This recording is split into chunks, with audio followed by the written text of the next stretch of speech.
to try to do this video before my mom gets home.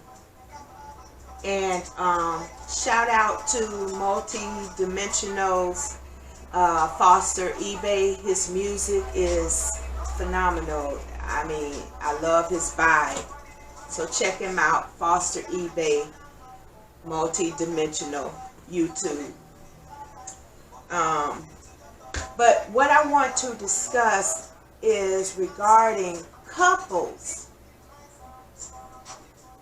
And I asked the Father, the Most High, give me examples of couples in the Bible that I can use to, you know, as an example to display the journey that we take in these divine relationships that are put together by the Creator, the Most High, for a purpose, for a mission. You know, I guess the language they use is twin flames, and you know, all the different lingo that's being used. But the main thing is, what I'm discussing are relationships that were put together by the Creator for a purpose, for a mission, for a cause. And usually that cause is something that will edify humanity.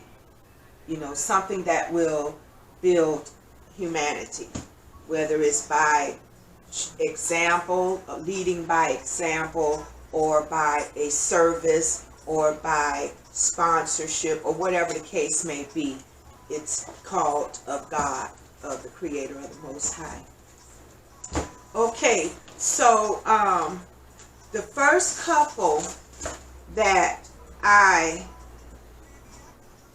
have is Adam and Eve, and then Abraham and Sarah, Isaac, Rebecca, Jacob and Rachel, and Boaz and Ruth. And there are a lot more couples in the Bible, but I'm just going to use those 1, 2, 3, 4, those 5 couples. And let's see, you know, I didn't prepare the headline or subtopics and main topic. I didn't do all of that. I'm going to let my intuition, God, do the filling in.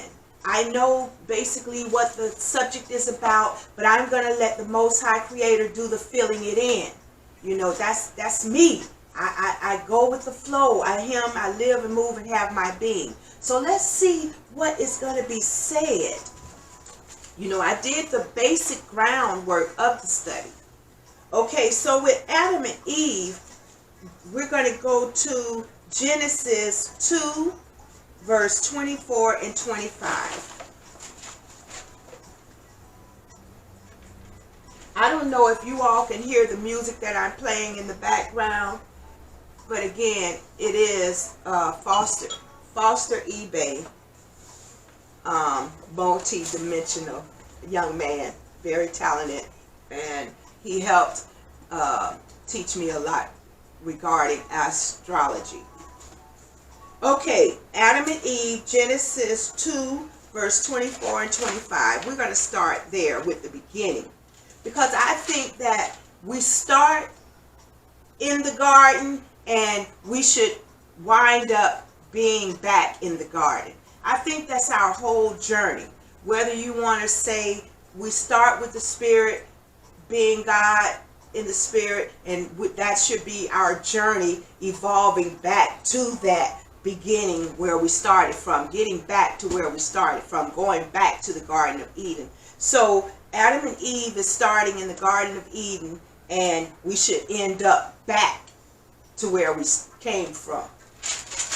Genesis 2, verse 24 and 25.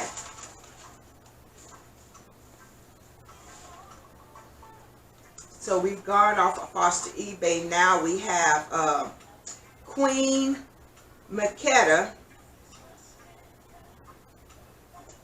and I don't even know if y'all can hear it, but I tell you what, I'm going to turn it off because it's distracting me, even though it's sounding good. But I'm going to pause it and get it out of my ear because I need to be about God's business right now. Okay, Adam and Eve, Genesis 2, verse 24 and 25.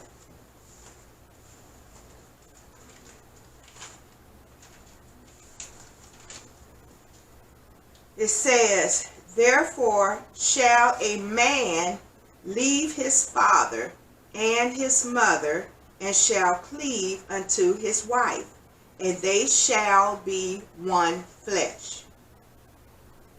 And they were both naked, the man and his wife, and were not ashamed. Now, the whole story of Adam and Eve, we know that, as children, we were taught that Eve bit the apple, and where was Adam? So let's break down this relationship. Okay, for one, Eve was in a conversation with the devil, the snake, or whatever it was. We don't know if it's literal or we're going to be symbolically speaking of how can you translate it to mean, how can that mean something in a normal way of life. So if Eve was somewhere discussing, talking with somebody she had no business talking with, for one. Okay, before I get there, let me mention the part about they shall be one flesh, and they were both naked, the man and his wife, and were not ashamed. That is the main thing. Our goal in these relationships are to be naked before each other. If we are not in the spiritual or way of being naked, meaning there really is nothing to hide, nothing withheld. I am who I am. I'm not wearing a mask. I'm not wearing something to cover up who the true within, what is within is without. It is what it is. I'm naked before God, so I'll be naked before the man God put in my life, my companion, my mate, that I will also see as God. We should see each other as God. And God see the whole picture. We should be able to be naked. Nothing to hide. Not ashamed of your flaws, your bad, your good, your ugly. A person shouldn't be well-rounded to be able to be naked with their companion. You have couples to this day really don't know what each other look like without certain things. I mean, we have a lot going on these days that cover up who our true self is. Whether it's physical, mental, or whatever. We have a lot of things that we do to cover up the reality. If you're angry, you're angry. If you're mad, you're mad. If you alopecia, you alopecia. If nothing, there should be. If you dark, you dark. If you skinny, thin, fat, tall, short, you are who you are.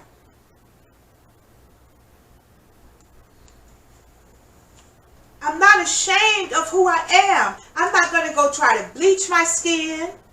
I mean, it is what it is. You may not be ashamed of what you do. You may be enhancing what you have. That's a different story. If you're enhancing what you have, what God gave you, yes, put paint on a building that is outdated or something. Yes, bring it to freshness, refresh, keep it fresh, keep it something that's desirable. Of course, you enhance it.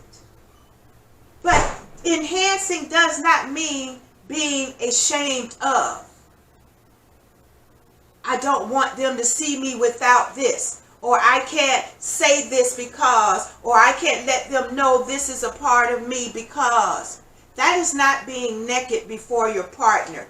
And if you are having a relationship that God has put you together with, you will go through the stage where you will be brought to the process of becoming naked.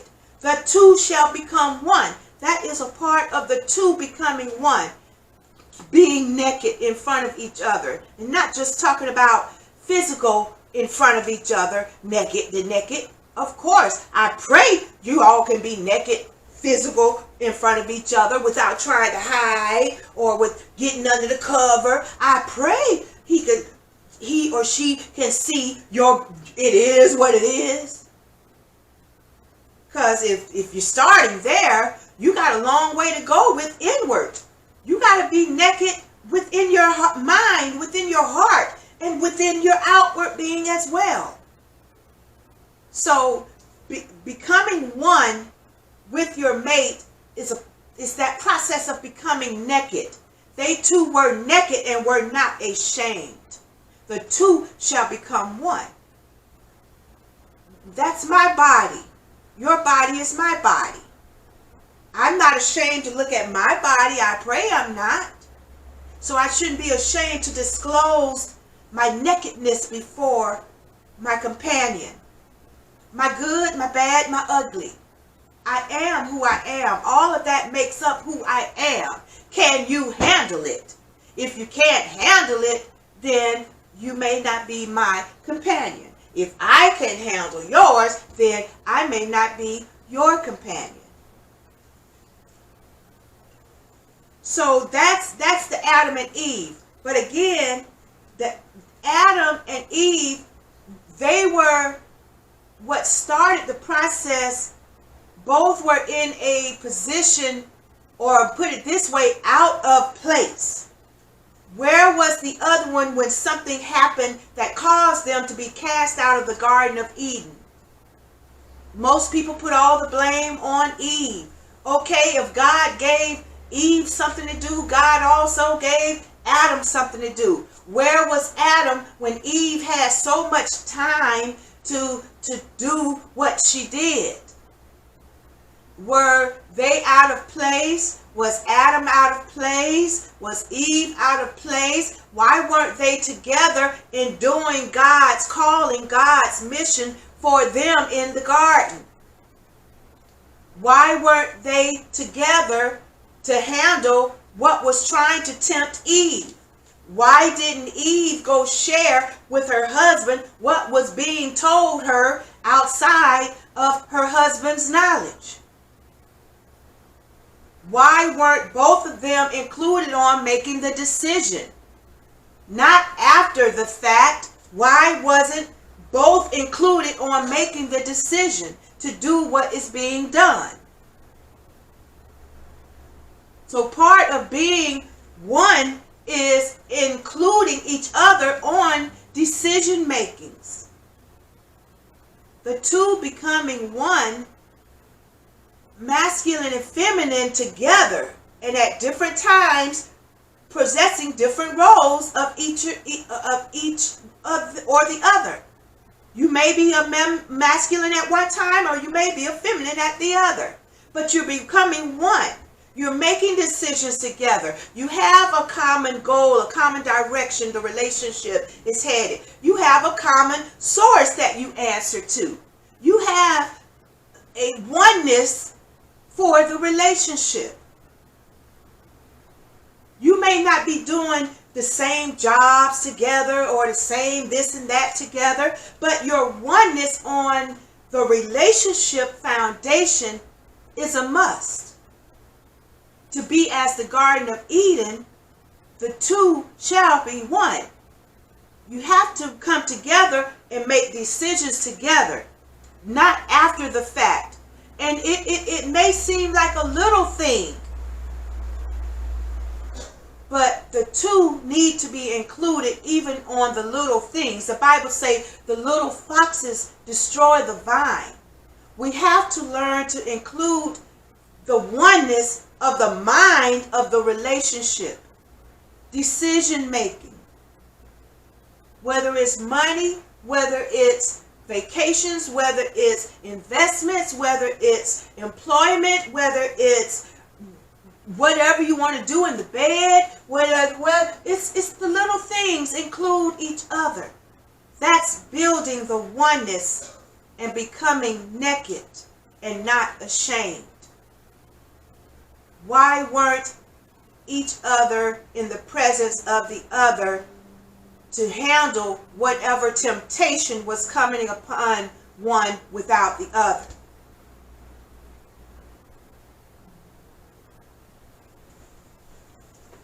Okay, so that to me is the message of Adam and Eve.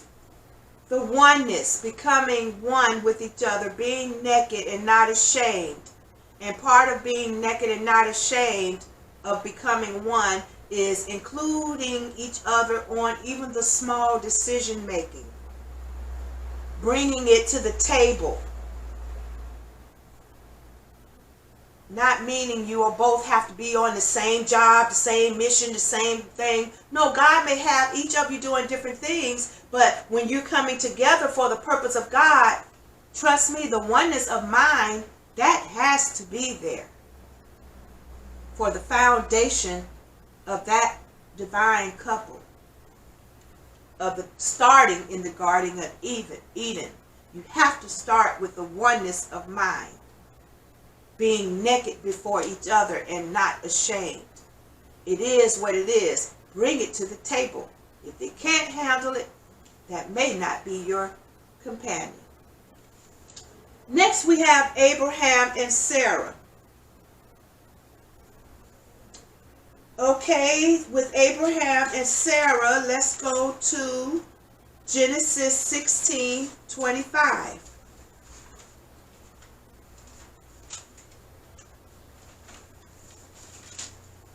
Okay, Genesis 16:25.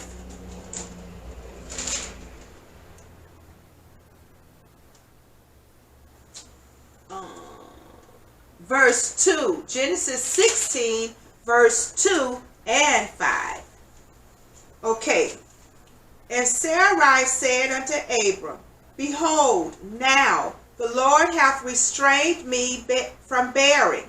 I pray you go into my maid, and may it be that I may obtain children by her. And Abraham hearkened to the voice of Sarai.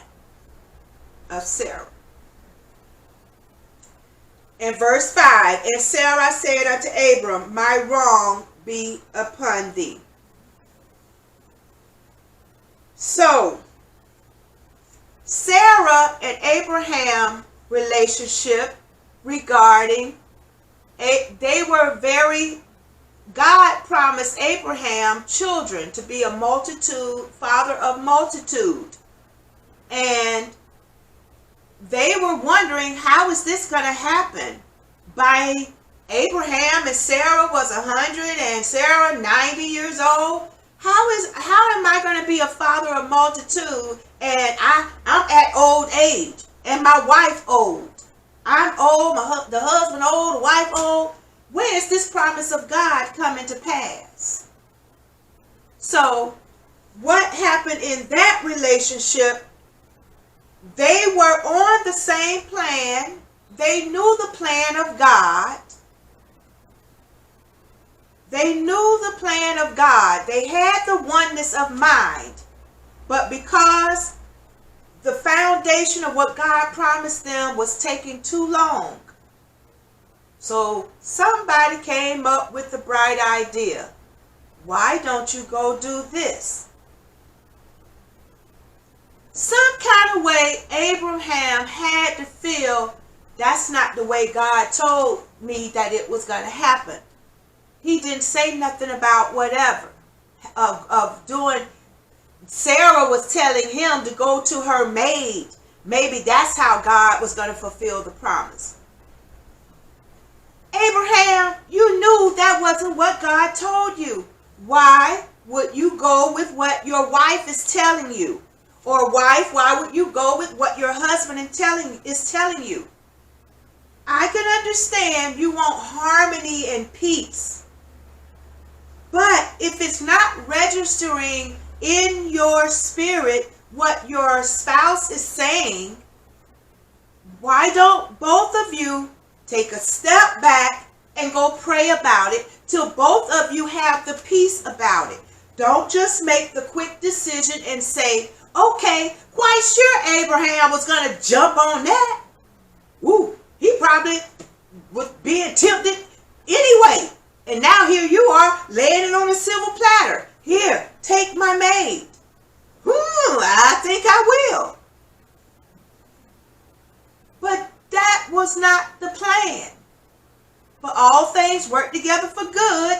But the objective, the point is, in the relationships, the divine couples, when we're starting to become one, we're mirroring each other. You're going to feel what they feel. But somebody has to take the masculine role in bringing the feminine back in order, or that the balance of the relationship has to become back balanced. If the feminine or the masculine is getting too above itself, one or the other have to bring it back balanced to the original plan. It may be taking too long. It may be out of moderation. It may be an addiction. It may be obsession or lack or boredom or late or whatever the case may be. One or the other that's if you're in the relationship together. One or the other have to take the dominant role, and then that weaker or the one that's not balanced will mirror the one that's bringing it back into balance. Don't get on the same level of the weaker. Hallelujah. Don't get on the same level of the weaker of the two. Let that dominant, more one that's still balanced, stay balanced, so the one that is walking out of balance will start mirroring. Sarah and Abraham relationship, to me, was speaking more of mirroring. It's looking like the plan is not going to work out. It's looking like we may need to do something that we know that's not divine to bring about the goal of the relationship or the goal of the direction that we're trying to head. We may step outside of a righteous way of bringing it to pass. If you agree with those ideas that's taking you off balance, somebody needs to take the leadership role, even if that just means you stay in righteousness so that other can come into balance. That's mirroring. You have to stay strong and get your strength from God, from the Creator, from within. You've got to see a higher perspective of what's going on. Because if you go to the lower advice or the lower actions, the lower ways of doing things, because one partner in the relationship, if this is how we're doing it, then this is the way we're doing it. Well, I guess you know where that relationship is going to be winding up at if God don't step in and intervene. So Abraham and Sarah relationship lets me know that when the promise looks like it's not happening, when the relationship looks like something is going left field, then one needs to stay in position. Stay faithful, stay committed, so that weaker one that's going astray, they will eventually come back to the oneness. But you got to be strong and in faith and committed to knowledgeable of what strategy you're doing, why you're doing it. Because sometimes it can look like you're being a doormat. And ain't nobody saying stay in no relationship that they are being abused mentally, physically, or anything. Your spirit's being broken. No, that type of stuff. You need to get away and let God. You still can stay committed and loyal to your faith, your belief, but that don't mean you have to stay in the same four walls, four corners. If you're being physically abused, if your spirit is being broken, no, you don't. You could step out and let God work on situations. You can still let them mirror you outside of the four corners, the four walls. Pray for the wisdom. Pray for what to do.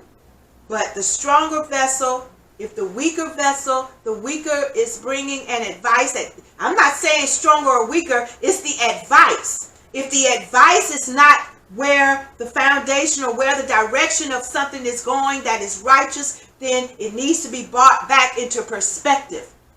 That's the weaker, because it's going on a lower vibration, lower frequency of the advice. So bring the advice back up. You stay here, stay grounded, and let that weaker advice come back up here. Not you go here to follow that lower vibrating advice.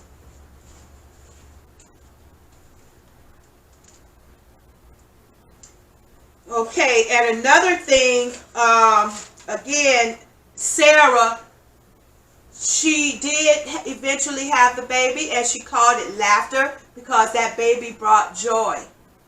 But stay strong in faith. God did fulfill that blessing. Do what he said was going to, the promise. He did complete the promise. So, keep the faith. I don't care how long or whatever, God will sustain you during the time. You have to be patient and wait on God. But these days, God is doing things speedily. But there is times where we do have to be patient and wait on God. Wait on the perfect timing of things to unfold. Yes, we're human. But keep coming back to the original plan. Keep coming back to the Garden of Eden in your relationship, becoming naked before each other and becoming one. Even if that means bringing in advice that takes that oneness apart. That stronger one, bring that advice back to righteousness. Okay, the next relationship couple is Isaac and Rebekah. And Isaac is the child of Sarah. Okay, Isaac and Rebekah, we're going to go to scriptures. Genesis 24:63. Genesis 24:63.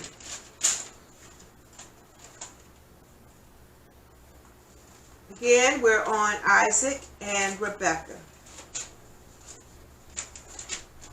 24:63.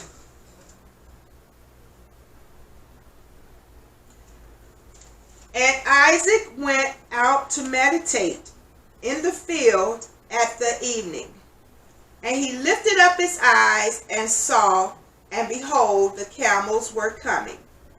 And Rebekah lifted up her eyes, and when she saw Isaac, she got off the camel. So this story is about Isaac and Rebekah. God sent Abraham's servant to go and find a wife for his son Isaac. And it had to come from the family. It had to be put together of God. So all of the interactions that Abraham's servant went through, everything was confirmed that Rebekah was the divine called wife for Isaac, was of God's choice for Isaac. So the lesson between Isaac and Rebekah is telling me they had done, okay, this is the two apart. This is the two where back in the Garden of Eden, he say, a man shall leave his father and mother and cleave to his wife, and they two shall become one. Okay, that when they two shall become one, when they were away from each other, they both were working on themselves. If God put you with a companion and you all are very young, that means that you two will be together working on yourselves. You will be each other's mirroring lessons, life lessons. But a lot of times when we're single and we be put together as adults, each of the single adults should have been working on themselves to be ready for that mate. What was Isaac doing when his wife was heading his way? Those of us that are single, we have the faith that our mates are headed our way. We are going to be heading towards each other. So that means while we're apart, we both need to be doing something. When Isaac was apart, this is what he was doing. Isaac went out to meditate in the field. So Isaac meditating, he had a relationship with the Creator. So obviously, by him having that relationship with the Creator, he was being ready to be for that wife to be brought into his life. Why would a wife get prepared for a husband and that husband is not even ready to be what he needs to be, which is God, to that wife, and she needs to be God to that husband? Why would you want to do all your hard work on yourself and give it to somebody that don't even care about themselves? They're not doing anything to enhance their mind, their body, their spirit. But you, on the other hand, you got a relationship with the Most High. You got a purpose. You know your mission. You know your... So why would God want to put you with somebody that hasn't done the work? Isaac was in the field. Obviously, that field probably was where he worked at as well. Physically, spiritually, mentally. We could be literal, or we could take it to how can we look at it to work for us now. Work on your field. Work on your spirit, your mind, your body. Work your field. Work your garden. Work yourself. Work to build you, the God in you. Isaac was meditating and he lifted up his eyes. He had eyes to see. He had a spiritual intuition to know his wife was on the way. What was Rebecca doing? Rebecca lifted up her eyes and saw. We have to have another eyesight to know our husband and our wives, our companions. We have to see them through another eye. We have to see if this person, have they worked on themselves? Yeah, they look good. Yes, they sound good. Oh, they fine as wine. But what is their character? What is their purpose? What is their mission? Do they even have a relationship with building their higher self? They may not know the language we speak in, higher self, vibration, frequency. But what does their character say? Do they have a personal inner life of wanting to do the best for their bodies, wanting to do the best for their minds, wanting to do the best for their future? They have a plan. You have a plan. These plans are coming together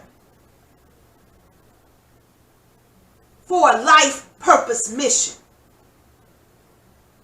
You shouldn't be the only one with the plan, with the vision, with the mission. Both need to be connecting to something they have in common together. If the purpose is to be a helpmeet to the other cause, then by all means, that person should love to help bring about the mission.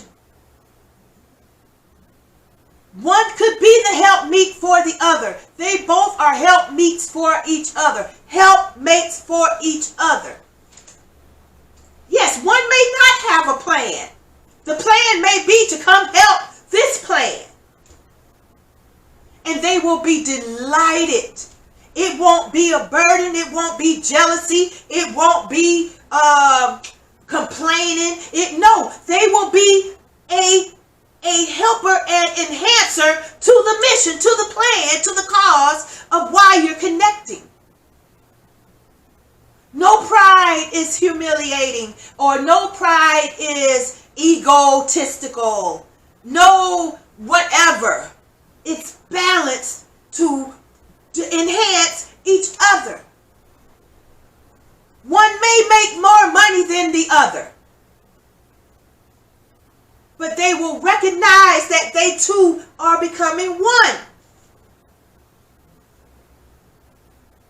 One not feeling smaller or greater or whatever than the other, because they are one. They are naked before each other. Baby, this is what I got coming to the table. Baby, this what already I've been working on. Ooh, we'll join together. Let's do this. Yes. Now ideas, master plans are evolving. They're becoming one. Not ashamed of what they're presenting. Not feeling the other is going to put the other down because they don't have as much, or haven't been as far, or don't have whatever.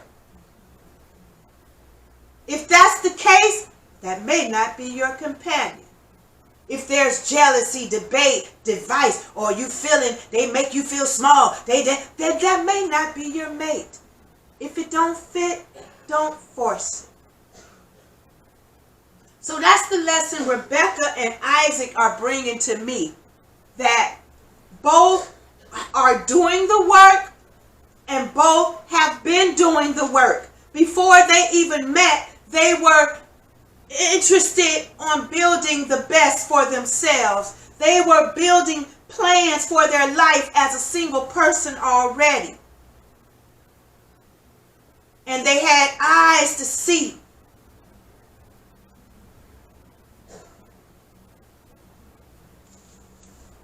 Trust me, you will see and you will know, because you're looking for you're from a different scope. Yes, God will give you what you like to look at. Pleasant, apple to the eye. You're the apple of my eye. God says in one scripture where in Job, I made a covenant with my eyes not to look upon another. Yes, you will love to look at your companion. And if you're letting yourself go, these are the things where that needs to be brought together, and not you being naked in front of each other and not ashamed. Let it be voiced.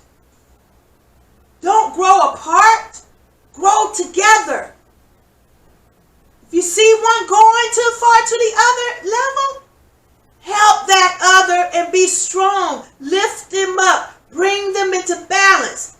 They're getting overeating, gaining weight, this and that, big belly, this and that. You be strong. You keep doing your vegetables. You keep doing your eating right. You don't do what they do, so they can see God in you. And God will work on their conscience, because they will, if that's your companion, your true companion, they will mirror. Going back to Isaac and Rebecca, they will mirror you. Or going back to Abraham and Sarah. They will mirror each other. So let the weaker one come back. Stay strong and mirror. They will mirror. Don't you start mirroring that weaker one. Stay strong and do the positive. Keep doing the righteous. Keep staying faithful, committed, and watch this one. Their conscience, God will soon work on their conscience to mirror and be, now you're back balanced. So Jacob and Rachel, they both were doing the work outside of each other's presence, so that when God do put you together, you both are coming together as vessels that are working on your spirits, your minds, and your body. You're working towards becoming the best. Not that you've reached the goal, not that you're perfect, but that person want to be righteous and strong for their mate and themselves. So does the other. They both care about spirit, mind, and body. Loving themselves first. How can we love somebody else if we're not even loving ourselves? So that's what Isaac and Rebecca teach me. The next couple, Jacob and Rachel. Wait now. Yes. Isaac and Rebecca.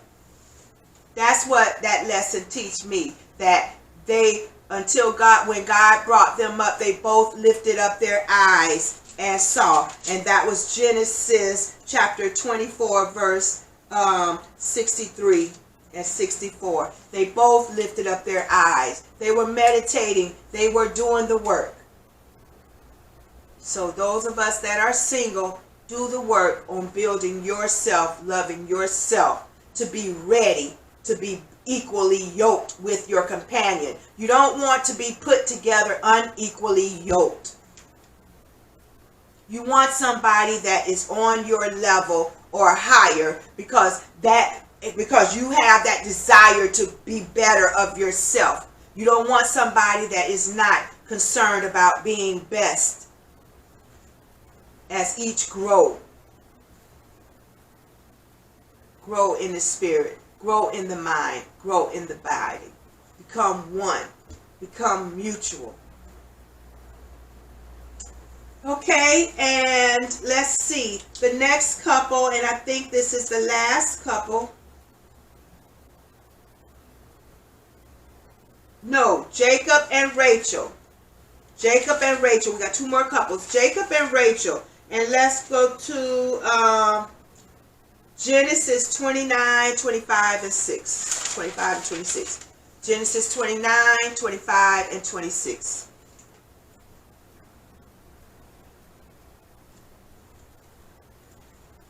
Okay, and we are discussing Jacob and Rachel. Genesis 29, verse 25 and 26 says, so I'm going to read the last part of 25. It said, did not I serve you for Rachel? Then why did you fool me? And Laban said, it must not be done that in our country to give the younger before the firstborn. So what this story is about, Jacob worked 7 hard, long years for his wife, Rachel. But the father of Rachel didn't give Jacob the wife after those 7 long years of hard work. He gave him his older daughter. Rachel was she was the younger. So Rachel's dad gave him the younger daughter, the older daughter, instead of who he worked for. So he like, why did you do that? Why you fooled me? Why did you trick me? So in other words, he had to do it all over again. If that's what he wanted, he had to work for her all over again. Now, what this this couple is telling me is where a lot of us have been, still are, but we're learning the lessons, and we're growing and getting out, coming up higher. We're being fooled. We are connecting with relationships, companions, and we are really doing hard work. We're the ones toting the relationship. We doing all the work in the relationship, and you're not getting what you asked, what you thought you were going to get. You were fooled. You were deceived. It didn't come with the package that you thought. But you working year after year after year, and you're still not receiving what you thought was in that package. So now you got to do it all over again. If you know that first package was not what you desired, now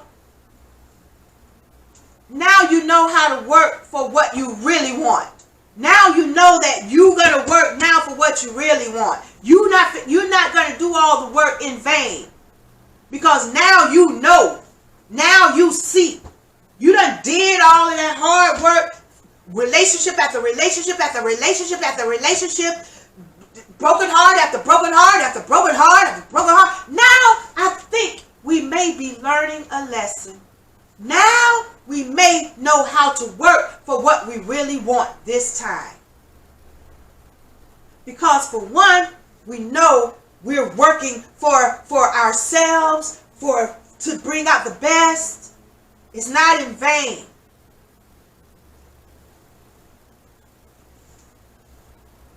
And another thing, we just because we done had broken relationship, broken heart, repetitively in our lives, we're not giving up.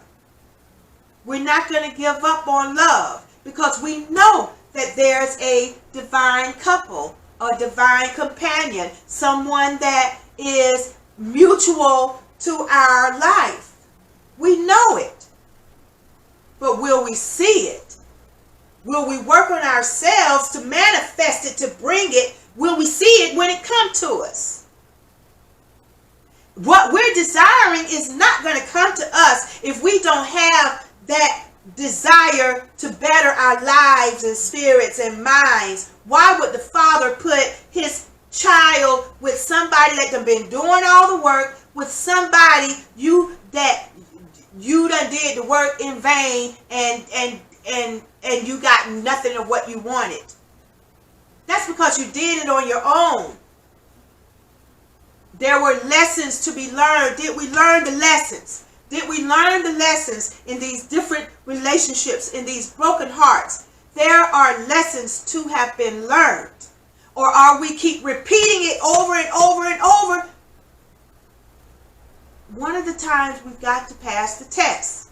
And that first test is working on ourselves before we start working for a companion.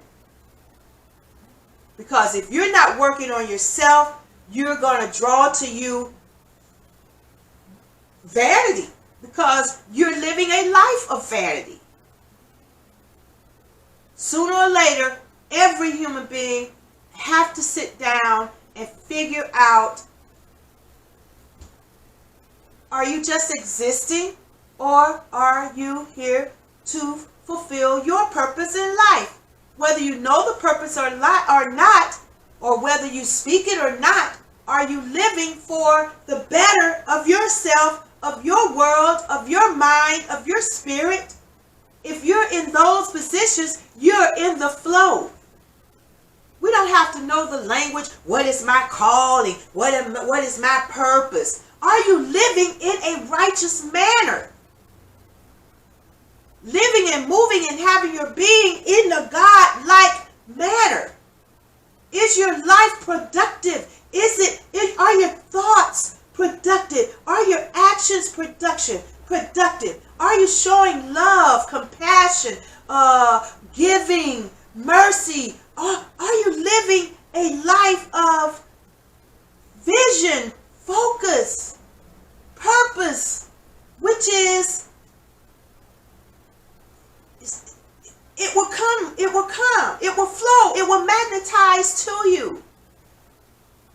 Or are you just existing, doing wrong to your mind, doing wrong to your body, doing wrong to others, not giving a damn? Then you're going to get what you're putting in. You're going to get out what you put in. You're working for nothing. Working hard for nothing. Now it's time to get a plan, get a mission, work on yourself, be the best, do good for your mind, do good for your body, do good for your spirit, do good for your future, do good for your life, do good for your family, do good for your world. And watch things fall in place. Watch certain type of people get magnetized to you. You're drawing in because you're doing things from your spirit. You may not know it, but you're living for the good. And when you're living for the good, you're living for the righteous, for the spirit of things, the good of things. So that's what Jacob and Rachel teach me. That don't work hard for nothing. And the name Rachel means you, means female sheep. And if you know it, sheep will follow anything. Do we want a sheep? Do we want to be connected to a sheep? A sheep will follow anything. Blind leading the blind. Jacob and Rachel relationship is a worldly, fleshly, not caring about really vanity. What's best for me? Or you got somebody just to follow, do anything you say do. With no input, no, just like what? But no. When God puts two people together, you got two brains. You got 4 hands, 4 feet. You're becoming one. Not one becoming the other. No, the two shall become one.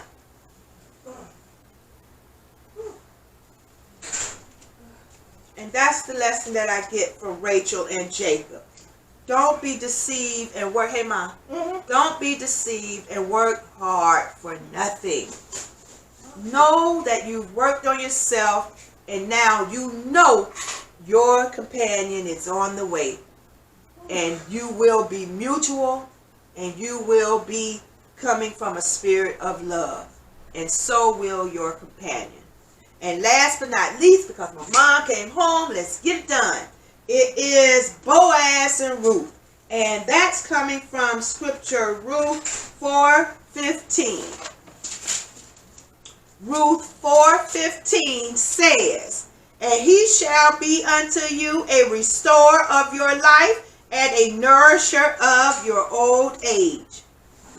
So now we're getting right back to the Garden of Eden. Eve's name is life, means life. She's bringing life to Adam, which is earth. God breathed life.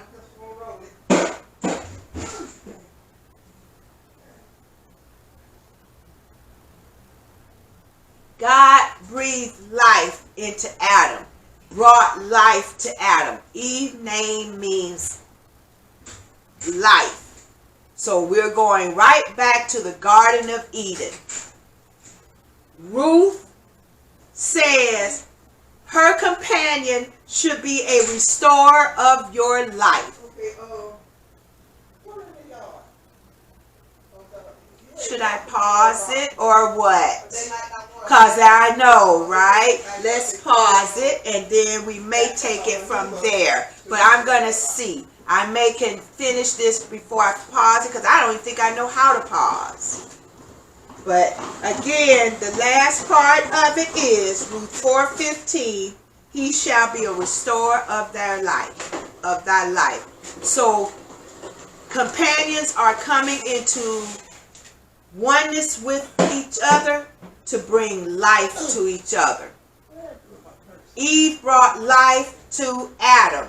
Now Boaz is bringing life to Ruth. He shall be a restorer of thy life in thy old age. So now you will grow old together. You will bring life to each other. And you're back to the Garden of Eden. Wow. Right on time. Right on time. I thank you, and I pray all of us be led to our divine companions, and let us become one and be naked before each other and not be ashamed. Have a great day.